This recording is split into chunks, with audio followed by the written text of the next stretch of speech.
Hi hello ನಮಸ್ತೆ, welcome back to Shamagowda YouTube channel. ಇನ್ನೂ ಯಾರೆಲ್ಲ ಸಬ್ಸ್ಕ್ರೈಬ್ ಮಾಡಿಲ್ಲ ಹೋಗಿ ಸಬ್ಸ್ಕ್ರೈಬ್ ಮಾಡಿ, ಲೈಕ್ ಮಾಡಿ, ಶೇರ್ ಮಾಡಿ, ಕಮೆಂಟ್ ಮಾಡಿ. ಹಾಗೆಯೇ ಇವತ್ತು ಸ್ಯಾಟರ್ಡೇ ಆಗಿರೋದ್ರಿಂದ ನಾನು ಬೆಳಿಗ್ಗೆ ಬೇಗನೆ ಎದ್ದು ಸ್ವಲ್ಪ ಹೊತ್ತು ಓದ್ಕೊಂಡು ಅದಾದಮೇಲೆ ನಾನು ಫ್ರೆಶ್ ಅಪ್ ಆಗಿಬಿಟ್ಟು ರೆಡಿಯಾಗಿ ಬಾಕ್ಸಿಗೆ ತಿಂಡಿನ ಅವಲಕ್ಕಿ ಉಪ್ಪಿಟ್ಟು ಮಾಡಿಕೊಂಡು ಸ್ಕೂಲಿಗೆ ಹೋಗಿದ್ದಾಯಿತು. ಸ್ಕೂಲಿಂದ ಮುಗಿಸ್ಕೊಂಡು ಹೆಂಗೋ ವಾಪಸ್ ಬಂದೆ ಮನೆಗೆ. ಬರಬೇಕಾದ್ರೆ ಆ್ಯಸ್ ಯೂಶ್ವಲ್ 500 ಮೀಟರ್ಸ್ ವಾಕ್ ಮಾಡಬೇಕು, ಆಮೇಲೆ ಆಟೋ ಕ್ಯಾಚ್ ಮಾಡಬೇಕು, ಆಮೇಲೆ ಬಂದು ಇಳ್ಕೊಂಡು ಬರಬೇಕು. ನೆಕ್ಸ್ಟ್ ಮನೆಗೆ ಬಂದುಬಿಟ್ಟು ನಾನು ಸ್ವಲ್ಪ ಹೊತ್ತು 1 ಅವರ್ ರೆಸ್ಟ್ ಮಾಡೋಣ ಅಂತ ಕೂತಿದ್ದೆ. ಬಟ್ ಆದರೆ ನಾನು 2 ಅವರ್ಸ್ ಮಲ್ಕೊಂಡೇ ಬಿಟ್ಟಿದ್ದೆ ಫುಲ್ಲು. ಅದಾದಮೇಲೆ ನಾನು ಎದ್ಬಿಟ್ಟು ಬ್ಯಾಂಗ್ಳೂರು ಹೋಗಬೇಕಿತ್ತು.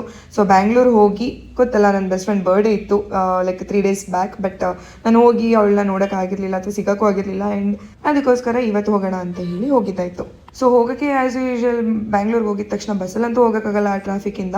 ಮೆಟ್ರೋದಲ್ಲೇ ಹೋಗಿ ಇಳ್ಕೊಂಡು ಹೋಗಿರೋದೇ ಲೇಟು ಅನ್ನೋದ್ರಲ್ಲಿ ನನ್ನೊಂದು ಎಲ್ಲಿ ಇಡಲಿ ಅಂತ ಹೇಳಿ ಈ ಕ್ಯಾಬ್ ಬುಕ್ ಆಗೋದು. ಆ ಕ್ಯಾಬ್ ಬುಕ್ ಆಗೋದಕ್ಕಂತೂ ಏನೇ ಇಲ್ಲ ಅಂದರೂ 1/2 an hour ಟೈಮ್ ಬೇಕಾಗುತ್ತೆ. ಅದರಲ್ಲೂ ನಾನು ಬ್ಯಾಂಗ್ಳೂರು ಚಳಿನ ಜಾಸ್ತಿ ಎಕ್ಸ್ಪೀರಿಯನ್ಸ್ ಮಾಡಿಲ್ಲ, ಬಿಕಾಸ್ ನಾನು 2 months ಅಷ್ಟೊಂದು ಬ್ಯಾಂಗ್ಳೂರು ಹೋಗೇ ಇಲ್ಲ ಅನ್ನೋ ರೀಸನಿಂದ. ಅದಕ್ಕೂ ಎಮರ್ಜೆನ್ಸಿಗಿರಲಿ ಅಂತ ಹೇಳಿ ಒಂದು ಸ್ವೆಟರ್ನ ತೊಗೊಂಡು ಹೋಗಿದ್ದೆ. ಹಂಗೂ ಹಿಂಗೂ ಯೂಸು ಬಂತು.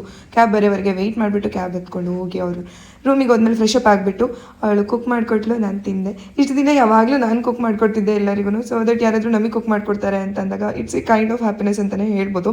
ಸೊ ಚಪಾತಿ ಮಾಡಿಕೊಂಡು ಒಂದು ಪಾಲಕ್ ಗ್ರೇವಿ ಮಾಡ್ಕೊಂಡಿದ್ವಿ. ಒಟ್ಟಿಗೆ ಎಲ್ಲ ಇಬ್ಬರು ಕೂತ್ಕೊಂಡು ತಿನ್ಕೊಂಡು ಸ್ವಲ್ಪ ಹೊತ್ತು ಮಾತಾಡಿ ಏನು ಮಾಡೋದು ನೆಕ್ಸ್ಟು ಅಂತ ಹೇಳಬೇಕಾದ್ರೆ ಐಸ್ ಕ್ರೀಮ್ ಅಂದಾಗ ಇಬ್ಬರು ನೋ ಅಂತ ಹೇಳಲ್ಲ, ಹೋಗಿ ಐಸ್ ಕ್ರೀಮ್ ತಿನ್ಕೊಂಡು ಮತ್ತೆ ರೂಮಿಗೆ ವಾಕ್ ಮಾಡ್ಕೊಂಡು ಬಂದು ಮಲ್ಕೊಂಡಿದ್ದಾಯಿತು.